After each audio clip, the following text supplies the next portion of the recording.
ഇപ്പോൾ ഉള്ളത് അരുണാചലിലെ സെപ്പ പോണ റൂട്ടിലാണ് കേട്ടോ. അങ്ങനെ നമ്മൾ പോകണമെങ്കിൽ നല്ല കിടിലം കാഴ്ചയുണ്ട്. ഞാൻ നിങ്ങൾക്കൊന്ന് കാണിച്ചു തരാം കേട്ടോ. ഇതാണ് മക്കളെ കാഴ്ച കേട്ടോ. അടിപൊളി വ്യൂ അല്ലേ.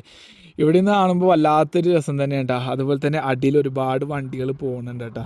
ഈ വണ്ടികൾ മൊത്തം പോണത് തവാങ്ങിലേക്കാണ് കേട്ടോ. ഈ റൂട്ട് ഇങ്ങനെ പോണത് തവാങ്ങിലേക്ക് പോണ വഴിയാണ്. പിന്നെ അതുപോലെ ഡിറാങ് അങ്ങാടെയൊക്കെ പോകാൻ പറ്റും കേട്ടോ.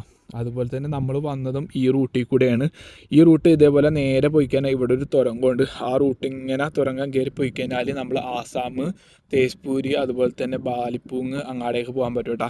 ഇത് ശരിക്കും ഷോർട്ട് റൂട്ടാണ്. നമ്മളിങ്ങനെ കയറി എൻ്റെ സൈക്കിൾ ഇവിടെ ഇപ്പം ഉണ്ട് കേട്ടോ. ഈ റൂട്ട് നമ്മൾ പോകുന്നത് സെപ്പ എന്ന് പറഞ്ഞ സ്ഥലത്തേക്കാണ് കേട്ടോ. ശരിക്കും നമുക്ക് ഇറ്റാനഗർ പോകാനാണ് പ്ലാൻ ഇട്ടേക്കണത്. ഇറ്റാനഗർ പോകാൻ എളുപ്പം നമ്മൾ ആ തുരങ്കം വഴി പോകുന്നതാണ്. ഇത് നല്ല കറക്കമുണ്ടെന്നാണ് പറഞ്ഞത്.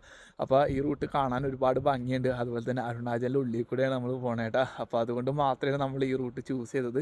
മറ്റേ റൂട്ട് പോയി കഴിഞ്ഞാൽ ആസാമിൽ കൂടി മാത്രമേ പോകുള്ളൂ. അപ്പോൾ ഞാനൊരു വ്യത്യസ്തമായിട്ട് പോകാമെന്ന് വെച്ചിട്ടാണ് ഈ റൂട്ട് ചൂസ് ചെയ്തത് കേട്ടോ.